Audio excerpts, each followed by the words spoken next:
Hello friends, कैसे हो आप सब। देखिए एमपीपीजीसीएल रिक्रूटमेंट की यदि हम बात करें मध्य प्रदेश ऊर्जा विभाग 2023 की, तो आज हम लोग इसका previous year question paper solve करने जा रहे हैं। यहाँ पर हमने 2018 का पेपर लिया है। जो भी स्टूडेंट इलेक्ट्रिकल इंजीनियरिंग ब्रांच के हैं उनके लिए ये है, राइट। तो जो 2018 में इंदौर का ये जो क्वेश्चन पेपर है, क्योंकि पहले जो एमपीपीजीसीएल रिक्रूटमेंट कराती थी वो अलग अलग कंपनियाँ अपना एग्जाम लेती थी, बट यहाँ पर उन सबको मर्ज करके एमपीपीजीसीएल एक ही रिक्रूटमेंट ले रहा है और अच्छी खासी वैकेंसी भी है इसमें।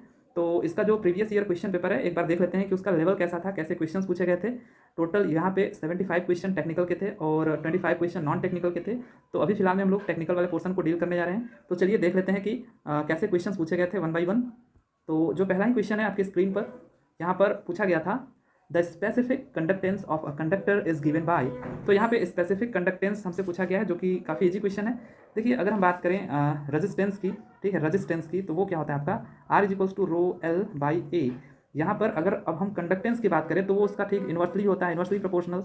तो जिसको हम लोग जी से डिनोट करते हैं, तो ये क्या हो जाएगा हमारा ए बाई रो एल, ठीक उल्टा हो जाएगा। और अब हम जानते हैं कि ये जो रो होता है वो स्पेसिफिक रेजिस्टेंस होता है, राइट। तो अगर हम अब ये कंडक्टेंस है, स्पेसिफिक कंडक्टेंस की बात करें, तो यहाँ पे ये जो रो होता है उसका ठीक इन्वर्स सिग्मा, ये क्या होता है स्पेसिफिक कंडक्टेंस। इसी को हम लोग क्या बोलते हैं, कंडक्टिविटी। तो यहाँ पर अब देखिए ये जो सिग्मा है ये 1/रो के इक्वल हो जाएगा। अगर हम लोग यहाँ पे बात करें सिग्मा इज इक्वल्स टू 1/रो, और यहाँ पर आप देख सकते हो कि ये 1/रो है। तो simply G is equals to क्या हो जाएगा, जी इज इक्वल्स टू हो जाएगा sigma A divided by L. अब हमको क्या चाहिए यहाँ पर specific conductance, that is sigma. तो सिग्मा को हम लोग सिंपली लिख लेते हैं, तो ये हो जाएगा G L divided by A, right, G L divided by A. तो ये जो आपका आंसर है फोर्थ, ठीक है, sigma is equals to G L by A siemens per metre, ये आपका राइट आंसर हो जाएगा, राइट। तो फोर्थ ऑप्शन जो है आपका करेक्ट है। तो ये काफ़ी इजी क्वेश्चन था। देखिए इसमें राइटिंग इतनी अच्छी मेरी है नहीं, और वैसे भी स्क्रीन पर ये पेन उतनी अच्छी चलती नहीं है, तो राइटिंग को आप लोग इग्नोर करना। चलिए बढ़ जाते हैं अगले क्वेश्चन पे। अगला जो क्वेश्चन है हमारा सेकंड क्वेश्चन नेटवर्क थ्योरी का दिख रहा है, काफ़ी इजी क्वेश्चन है। The value of V2 the voltage drop across R2 in the circuit shown as. तो यहाँ पर देखिए हमको सिंपली एक नेटवर्क है और नेटवर्क में उतना भी टाइम वेस्ट करने की जरूरत नहीं है। सिंपली 24 वोल्ट यहाँ पे सोर्स वोल्टेज है, और ये जो रेजिस्टेंस की वैल्यूज़ गिवन है 2, 4 एंड 6 ओम। यहाँ पे V1 V2 V3 I think गलत कर दिया गया होगा, ऐसा कुछ नहीं है, यहाँ पर ये रेजिस्टेंस की वैल्यू है। तो आपको वोल्टेज ड्रॉप अक्रॉस R2 चाहिए, तो ये रहा R2। तो एक बार देख लेते हैं कि करंट इसके पास कितना फ्लो रही है। तो ये 24 हो गया, ये टोटल रेजिस्टेंस 6, 4, 10, 2, 12, तो 24 divided by 12, that means 2 ampere की करंट यहाँ पर फ्लो हो रही है। अगर 2 एम्पियर की करंट फ्लो हो रही है तो R2 के class 2 into 4 that is 8 volt आपका क्या हो जाएगा, वोल्टेज ड्रॉप। तो सिंपली सेकंड ऑप्शन इसका क्या हो जाएगा, करेक्ट हो जाएगा। काफ़ी इजी क्वेश्चन रहा। अब देखते हैं हम लोग थर्ड क्वेश्चन जो है वो ये है कि 2 coils have coefficient of coupling as 0.8, a current of 3 ampere in coil 1 produces a total flux of 0.5 milliweber. If the current in coil 1 is reduced to 0 in 3 milliseconds, the voltage induced in coil 2 is 85 volt. Determine the inductance of coil 2 if the number of turns of coil 1 is 300. तो यहाँ पर हमको inductance पता करना है coil 2 का। Simply मतलब एक सर्किट है आपका ऐसे, राइट, और यहाँ पे अगर ये L1 है और ये L2 है, तो यहाँ पर ये करंट I1 और ये I2, यहाँ पर ये हम लोग म्यूचुअल इंडक्टेंस दिखा देते हैं M।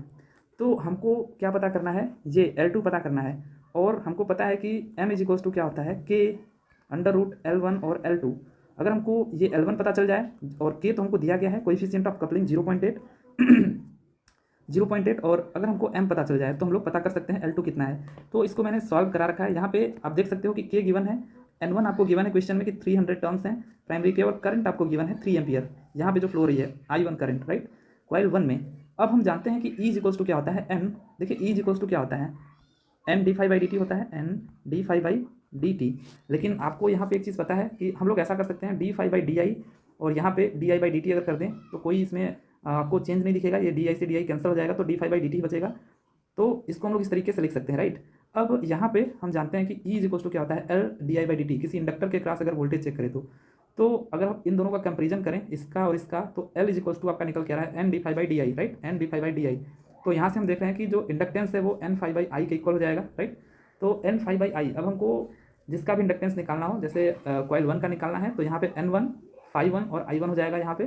तो अब इसमें सिंपली वैल्यूज़ को पुट करेंगे, तो N1 गिवन था 300 और फाई आपको गिवन है यहाँ पे क्वेश्चन में 0.4 इंटू 10⁻³ वेबर, और करंट की वैल्यू गिवन है 3 एम्पियर। इससे आपका जो इंडक्टेंस यहाँ पे L1 है वो आ जाएगा। तो L1 हमको पता चल गया। अब हमको पता करना है M, ठीक है। M कैसे पता करेंगे हम लोग, यहाँ पे देखिए म्यूचुअल इंडक्टेंस है। अगर हम बात करें यहाँ पे जो वोल्टेज है वो क्वेश्चन में गिवन था कि 85 वोल्ट हो जाता है कब, जब यहाँ पे जो करंट I1 है वो रिड्यूस हो जाता है 0 इन 3 मिली सेकेंड्स, राइट। तो अब इसकी वजह से हमको देखना है इस L1 की वजह से कितना यहाँ पे वोल्टेज इंड्यूस हो रहा है इस करंट की वजह से। तो हमको म्यूचुअल इंडक्टेंस का कॉन्सेप्ट लगाना होगा। तो इस E2 की बात करें अगर हम लोग सेकेंडरी साइड में, तो E2 कितना हो जाएगा MdI1/dt, ठीक है। आप dI2/dt नहीं करोगे, अगर आपको यहाँ पे इंडक्टर के थ्रू निकालना होता है यहाँ पे तो आप लिखते हैं E=L2dI2/dt। लेकिन जब आप म्यूचुअल इंडक्टेंस का कॉन्सेप्ट यूज कर रहे हो तो म्यूचुअल का मतलब कि इसकी वजह से यहाँ पे जो वोल्टेज इंड्यूस हो रहा है, तो आप यहाँ पे लिखोगे MdI1/dt, राइट।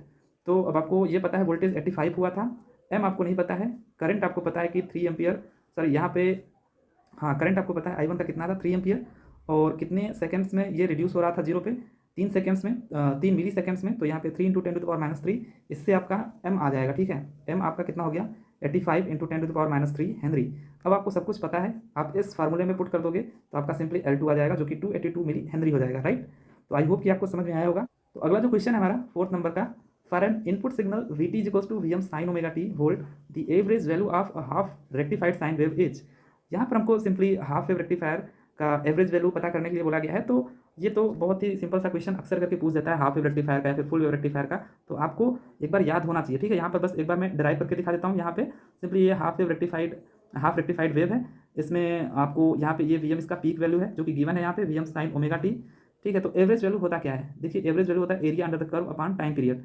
और यहाँ पर हाफ रेक्टिफाइड वेव का मतलब कि एक साइकिल में तो ये आउटपुट दे रहा है, सेकंड अगले साइकिल में ये ऑफ हो जा रहा है, फिर ऐसे ही अगले साइकिल में आउटपुट दे रहा है। तो इसका इक्वेशन हमको पता है, इसका एरिया हम निकाल सकते हैं। यहाँ पे टोटल टाइम पीरियड आप देख सकते हो कि 2π है, तो हमने 1/2π पहले ही कर लिया। अब एरिया निकालने के लिए आपको क्या करना होता है, इंटीग्रेट कर देना होता है यहाँ से टोटल यहाँ तक। तो आप देख सकते हो कि पाई से 2π तक तो कुछ भी नहीं है, तो इसको इंटीग्रेट करने की जरूरत नहीं है। 0 से π तक अगर हम इंटीग्रेट कर दें तो Vm sin ωt dωt, तो आप देखोगे कि ये कितना हो जाएगा, Vm को बाहर कर लो तो Vm/2π हो जाएगा और साइन का कॉस हो जाएगा माइनस के साथ, ठीक है।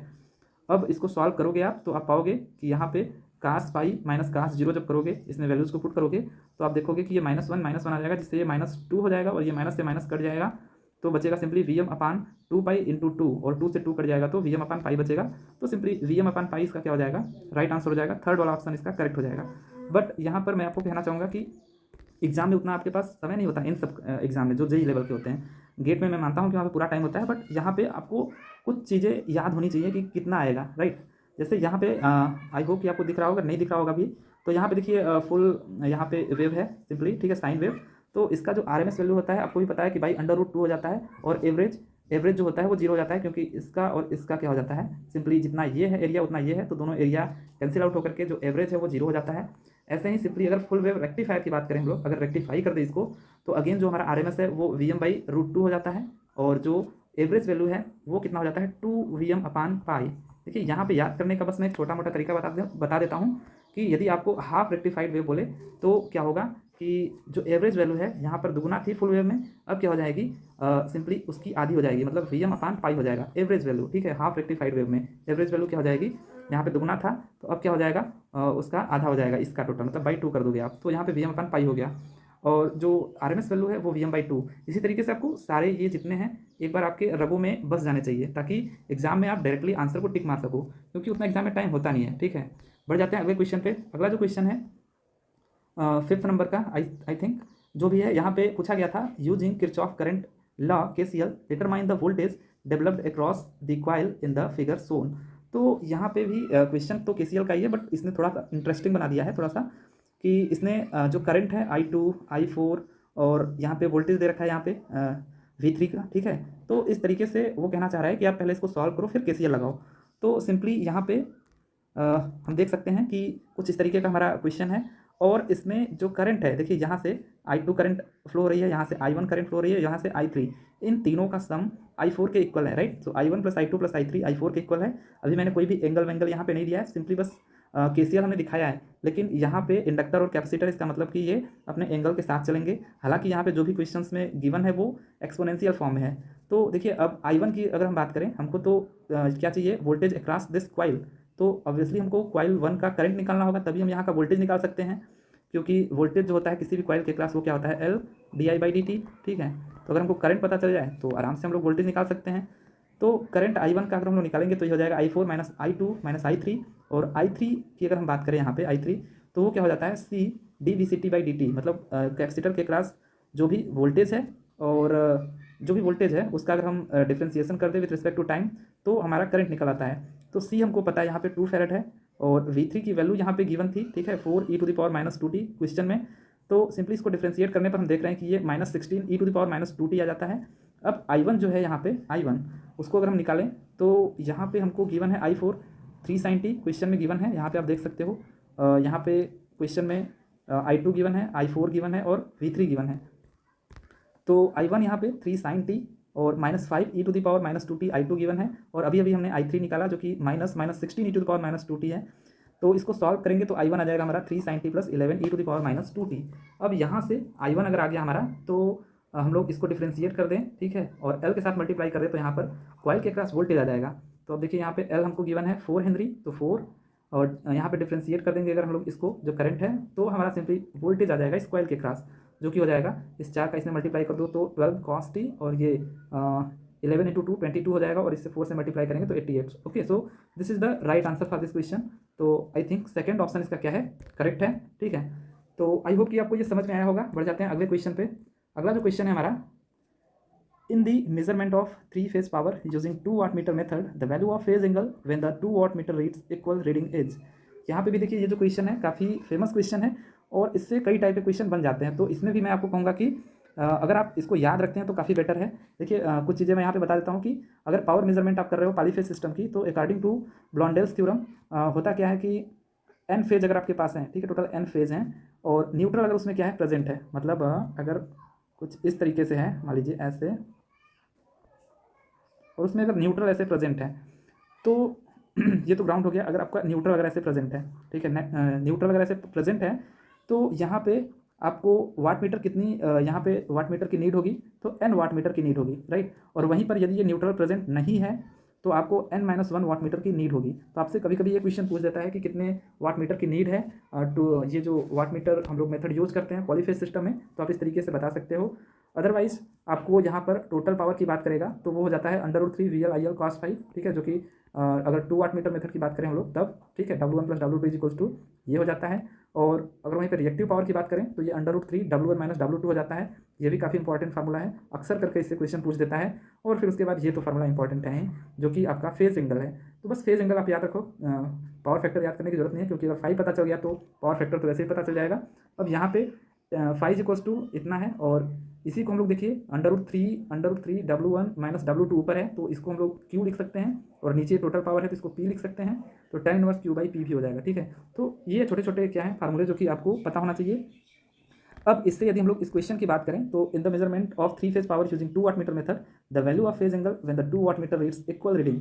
तो अगर दोनों वाट मीटर इक्वल रीडिंग देते हैं तो ऐसे केस में क्या होगा कि W1 और W2 बराबर हो जाएगा, जिससे ये घटने के बाद 0 हो जाएगा टोटल, और अगर ये 0 हो गया तो tan 1 0 हो जाएगा, और tan 1 0 की वैल्यू 0 होती है, तो जो फाई है वो भी क्या हो जाएगा आपका 0 डिग्री हो जाएगा, राइट, 0 डिग्री। तो आई थिंक कि थर्ड ऑप्शन क्या हो जाना चाहिए, इसका करेक्ट हो जाना चाहिए, 0 डिग्री, राइट। बढ़ जाते हैं अगले क्वेश्चन की तरफ। देखिए यहाँ पे मैं आपको बोला था कि कुछ चीज़ें आपको याद रखनी चाहिए कि यहाँ पर अगर W1 W2 के बराबर हो गया तो अभी हमने देखा कि 0 डिग्री हो जाएगा। ऐसे ही आपको 1-2 बार प्रैक्टिस करके ये सब चीज़ें याद कर लेनी चाहिए। याद करने का मतलब प्रैक्टिस में उसको लाइए, ताकि ये चीज़ें आपको आपके जहन में रहे, ताकि क्वेश्चन जब भी पूछे तो आप डायरेक्टली आंसर कर पाओ, ठीक है। W1 अगर 2 W2 के बराबर हो जाता है तो ये 30 डिग्री हो जाता है। बस आप ये याद रखो, ये याद रखने की जरूरत नहीं है, क्योंकि ये सब cos phi हो जाएंगे, राइट। और वहीं पे अगर 1 वाट मीटर रीडिंग देता है और 1 वाट मीटर 0 रीडिंग देता है तब ये 60 डिग्री हो जाता है। और दूसरा चीज़ कि अगर दोनों वाट मीटर रीडिंग देते हैं और पॉजिटिव हैं और कोई उसमें वो इक्वल नहीं है, ऐसे केस में जो फाई होगा वो 0 से 60 डिग्री के बीच में होगा। और अगर W1 - W2 के बराबर हो जाता है तो ये फाई जो है हमारा है फेज एंगल 90 डिग्री हो जाता है। और अगर एक रीडिंग वाट मीटर की पॉजिटिव है और एक नेगेटिव है तो ऐसे केसेस में ये 60 to 90 डिग्री के बीच हो जाता है, राइट। तो ये सब चीज़ें आपको बस हल्का सा पता होना चाहिए ताकि एग्जाम में आप फास्ट हो सको। अगला क्वेश्चन देख लेते हैं। The resistor value in star network that is equivalent to a delta containing 3 resistor of R ohm each is. तो ये जो स्टार डेल्टा का क्वेश्चन है, देखिए काफ़ी इजी क्वेश्चन आ रहे हैं। ये भी आपको मैं कहूँगा कि इसको आप डिराइव किए होगे बचपन में का मतलब जब फर्स्ट ईयर में रहे होगे तो। बट यहाँ भी आपको एक तरीका बस पता होना चाहिए कि ऐसे में फंसना नहीं है। एक चीज़ मैं आपको पहले ही क्लियर कर देता हूँ कि अगर आप स्टार से डेल्टा की तरफ जा रहे हो तो डेल्टा में मैंने जो याद किया है, अब आपको जैसे भी आपने याद किया हो आप उस तरीके से याद रखना, बट मैंने जैसे याद किया है वो मैं आपको बताना चाह रहा हूँ। देखिए यहाँ पर ये r a r b r c ये डेल्टा वाले हैं, तो अगर इनको हमको लिखना है तो कैसे लिखेंगे? देखिए ये जो स्टार वाले हैं R1 R2, हमको करना क्या है कि ये जो R1 R2 इसको मल्टीप्लाई करना है, फिर R2 R3 को, फिर R3 R1 को, और इनको जोड़ देना है। देखिए R1 R2 R2 R3 R3 R1, अब यहीं हर एक में करना है, मतलब इस वाले को इससे, फिर इस वाले को इससे, फिर इस वाले को इससे, ऐसे मल्टीप्लाई करके जोड़ देना है। और उसके बाद जैसे अगर हमको आर ए निकालना है तो इसके सामने, ठीक सामने देखिए ये R2 आ रहा है, ठीक है, इससे इसको डिवाइड कर देना है। ऐसे ही अगर आर बी निकालना है तो ये चीज़ कॉमन रहेगी कि R1 R2 R2 R3 R3 R1, ये चीज़ कॉमन रहेगी। इनको मल्टीप्लाई करके जोड़ देना है। अब अगर हमको आर बी निकालना है तो इसके सामने देखिए कौन है, इसके सामने R3 है, तो R3 से हमको क्या कर देना है, डिवाइड कर देना है। तो ऐसे आप निकाल सकते हो। ये डेल्टा की मैंने बात किया। अब वहीं यदि हम बात करें, यहाँ पे कि ये जो स्टार है, अगर आप डेल्टा से स्टार जाना चाहते हो तो आपको क्या करना है? देखिए इसमें भी ये तो और भी सिंपल है कि अगर हमको R1 निकालना है तो पहले जो r a r b r c है उनको जोड़ करके नीचे लिख देना है, ठीक है। अब ये हर एक में करना है। और दूसरा कि अगर R1 हम निकाल रहे हैं तो इसके साइड साइड हमको देखना है क्या है, साइड में ये है और ये है, इसको मल्टीप्लाई करके ऊपर लिख देना है। ऐसे ही आप R2 का भी निकाल सकते हो। R2 के देखिए साइड में क्या है, R2 ये है, इसके साइड में RB और RC है, तो ये लीजिए RB और RC, और नीचे ये जो है RA plus RB plus RC वो आप लिख दोगे, ठीक है। RA plus RB plus RC आप ये लिख दोगे। तो इस तरीके से इसको एक बार याद करने का अपना जो आपका तरीका होगा आप उससे याद कर लो, या फिर जो मैंने बताया। और एक चीज़ और इसमें कि यहाँ पे जो क्वेश्चन पूछा गया है कि क्या होगा यहाँ पे, the resistor value in star network that is equivalent to a delta containing 3 resistors of R ohm each.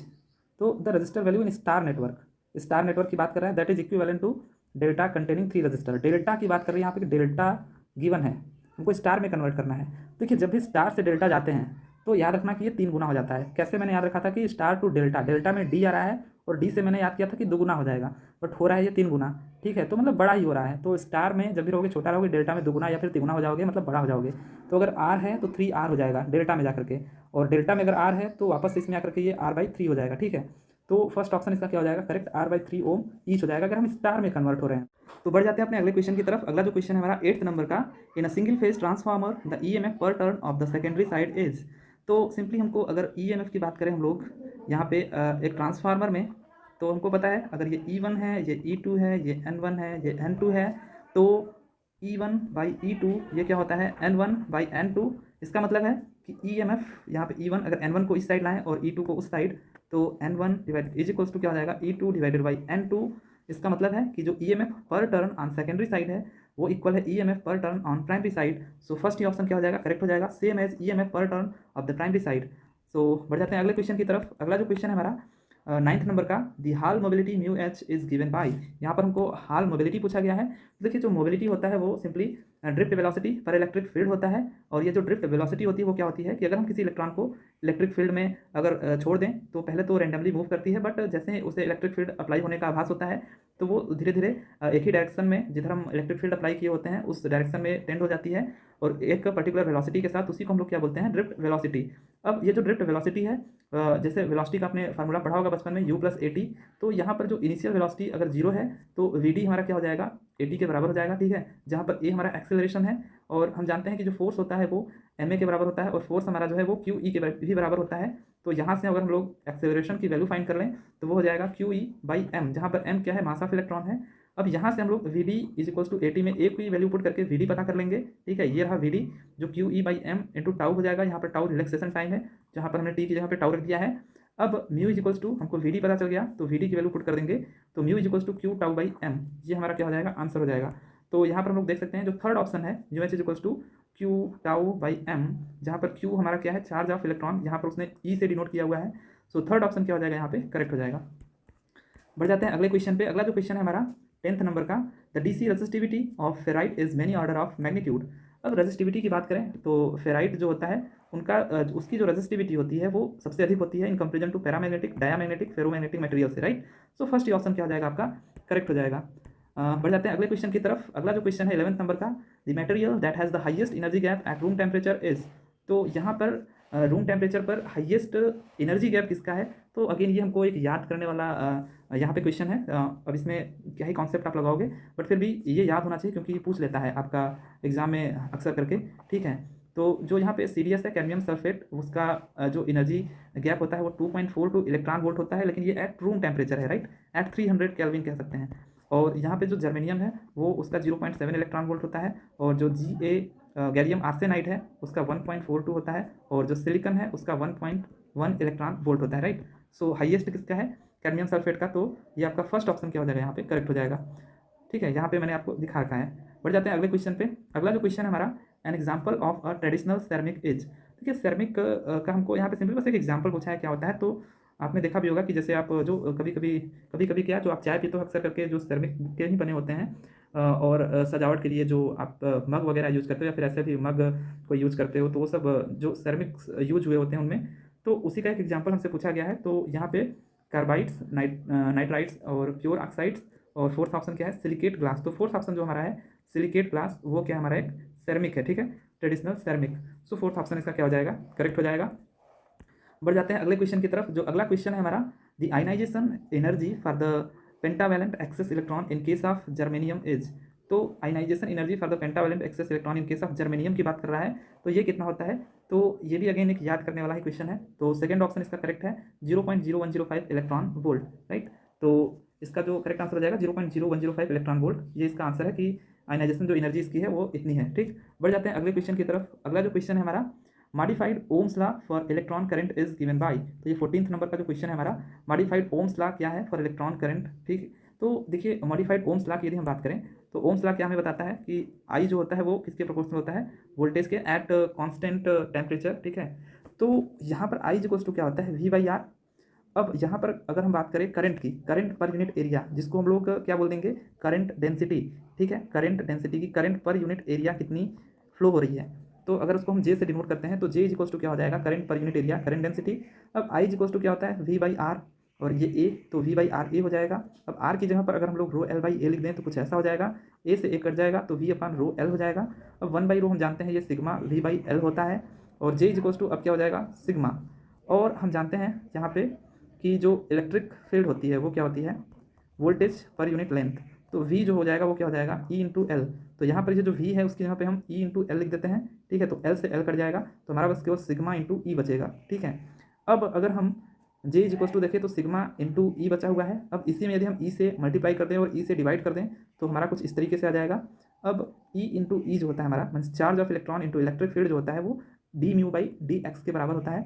तो सिग्मा अपॉन E dμ/dx, ये क्या हो जाएगा हमारा, मॉडिफाइड ओम्स लॉ, राइट। तो यहाँ पे जो इसका करेक्ट आंसर हो जाएगा वो क्या हो जाएगा, सिग्मा E/E dμ/dx। तो फर्स्ट ऑप्शन यहाँ पे क्या हो जाएगा, करेक्ट हो जाएगा। बढ़ जाते हैं अगले क्वेश्चन की तरफ। अगला जो क्वेश्चन है हमारा, which of the following is not a fundamental property of a laser light. तो लेजर लाइट के यहाँ से कौन सी फंडामेंटल प्रॉपर्टी नहीं है, तो सिंपली यहाँ पे ऑप्शन है, it possesses high degree of coherence, बिल्कुल, और it can be generated with low intensity. नहीं, यहाँ पे हाई इंटेंसिटी होती है, ठीक है, high intensity. It can be produced with narrow line width, बिल्कुल, तो ये भी सही है। It can be produced with narrow beam width, तो ये भी सही है हमारा, ठीक है। तो यहाँ पे हमसे पूछा गया विच of the following is not a fundamental property. So second option यहाँ पे करेक्ट हो जाएगा, क्योंकि ये यहाँ पे it can be generated with high intensity, right, low intensity नहीं। तो सेकंड ऑप्शन यहाँ पे क्या हो जाएगा, करेक्ट हो जाएगा। तो यहाँ तक हम लोग देखते हैं। अब अगले जो क्वेश्चन से हम लोग अगले वीडियो में देखेंगे, ठीक है, क्योंकि वीडियो काफ़ी बड़ा होता जाएगा। ठीक है, फिर मिलते हैं अगले वीडियो में, तब तक के लिए